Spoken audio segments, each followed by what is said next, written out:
Hey everyone, and welcome to this explainer. It's crazy to think about, but did you know a simple piece of paper can literally unveil unexpected history and secure your absolute biggest investment? Today, we're going on a bit of a treasure hunt to uncover the secrets of your property. If you've ever stood on a piece of land and thought, what's the story here? Where do the actual boundaries end? Or who held the keys to this place 100 years ago?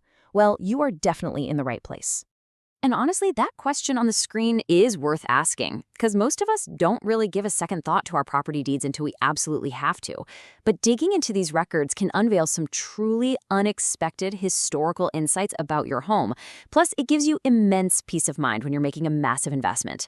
A deed is so much more than just a piece of paper. It's literally the ultimate proof of your real estate reality. All right, so here is our roadmap for today. We'll be hitting 1. The power of property deeds. 2. The 3 Rockingham counties. 3. Your online search guide. 4. Visiting the registry in person. 5. Navigating challenges and examples. And finally, 6. Some final tips and a quick disclaimer.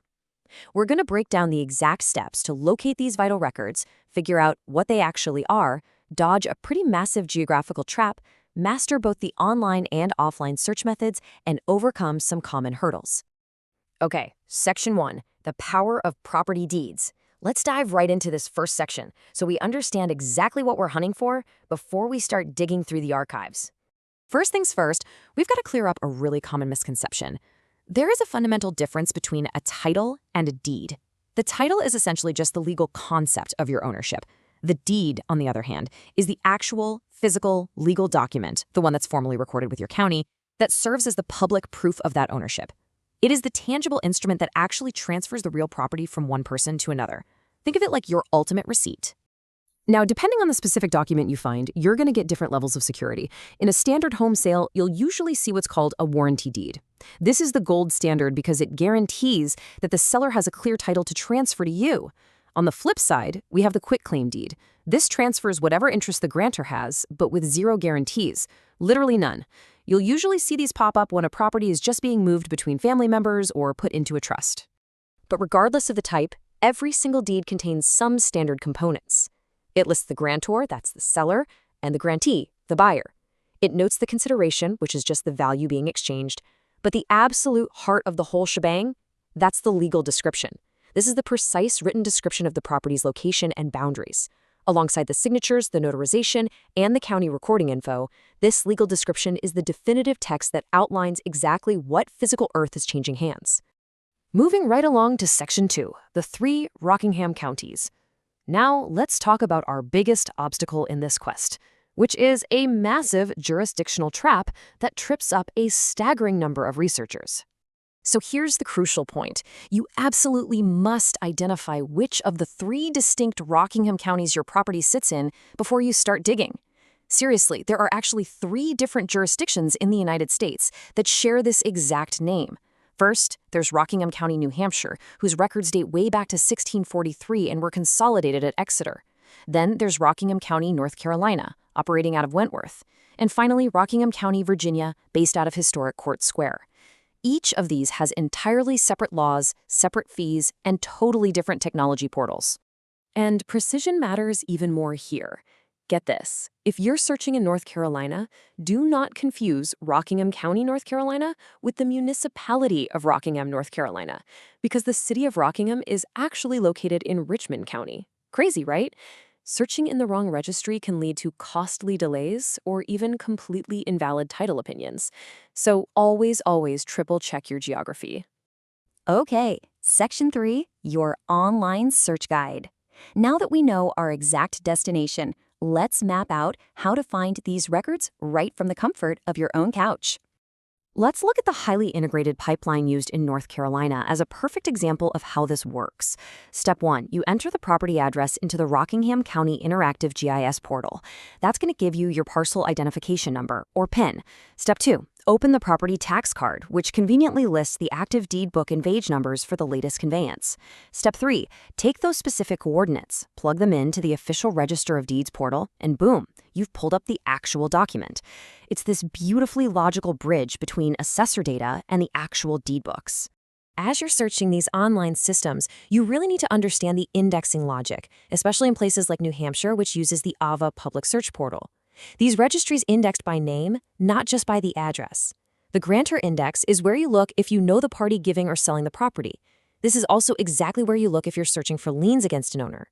The grantee index, on the other hand, is where you look if you know the party receiving or buying the property. You'll also find that each state has its own distinct portal nuances that you need to be prepared for. New Hampshire utilizes AVA for free public index searches, and a system called Tapestry if you want pay-as-you-go document access. Virginia uses a secure remote access system, or SRA, which strictly requires a paid subscription to actually view or print the document images. Oh, and a huge warning on Virginia. Sharing your SRA account straight up violates their user agreement and will get your profile terminated, so don't do it. Meanwhile, North Carolina's online portal is an absolute goldmine for historians, boasting digitized deed images that date all the way back to 1785. All right, Section 4, visiting the registry in person. Sometimes technology just fails us, or historical documents haven't been digitized yet, so let's look at the offline methods. If you're doing local research and want to go old school in person, you'll want to write these down. In New Hampshire, you'll head over to Route 125 in Brentwood. In North Carolina, the Register of Deeds is located in the Justice Center complex in Reedsville.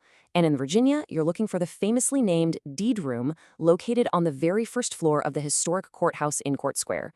Public access computers are usually available at all these sites at absolutely no charge for your index searching.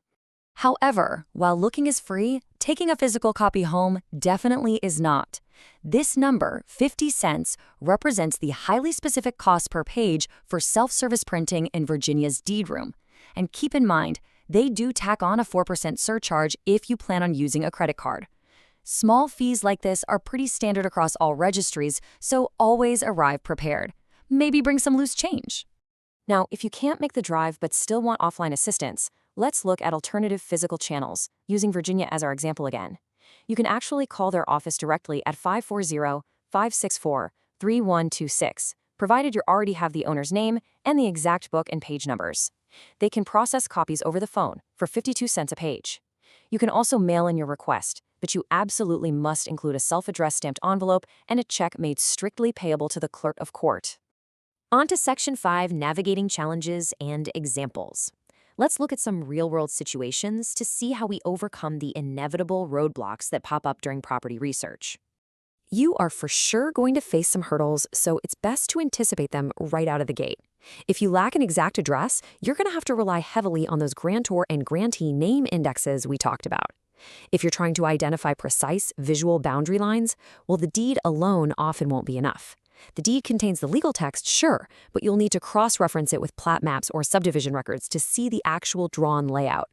Other common hurdles include getting locked out of Virginia's strict SRA system or getting completely lost in New Hampshire's history. Just remember that before 1769, New Hampshire was actually under the jurisdiction of Norfolk County in the Massachusetts Bay Colony. But hey, these hurdles are entirely manageable. Imagine a researcher in North Carolina who has an address but absolutely no deed book number. By staying focused, they jump onto the interactive GIS, isolate the parcel pen, open the tax card to harvest those modern deed book and page numbers, and seamlessly bridge that data over to the Register of Deeds portal to instantly pull the conveyance document. It's literally a perfect investigative loop. And finally, Section 6, final tips and disclaimer. As we wrap up this explainer, let's lock in our final takeaways so you're fully prepared to execute your own property search. So, to quickly summarize our treasure hunt, always know what type of deed you're looking at and the exact level of security it carries. Most importantly, triple check whether you are virtually standing in New Hampshire, North Carolina, or Virginia. Utilize those incredibly helpful GIS mapping tools to bridge your assessor data over to your registry data. Keep your grantors, the sellers, separate from your grantees, the buyers, and always be prepared for those small printing fees and strict online account rules. Okay, quick reality check. I must state clearly that the information provided in this explainer is for educational purposes only and does not constitute legal advice. Real estate transactions carry significant weight and risk, so please always consult a qualified real estate attorney for any specific legal concerns regarding your property deeds. So, now that you have the map, the tools, and the strategy, the only thing left to do is actually start searching. What unexpected history, old family names, or forgotten boundary secrets are you hoping to find in your own property search? I'd absolutely love to hear about it, so please share your journey and your discoveries in the comments below. Thanks for joining me on this explainer, and happy hunting!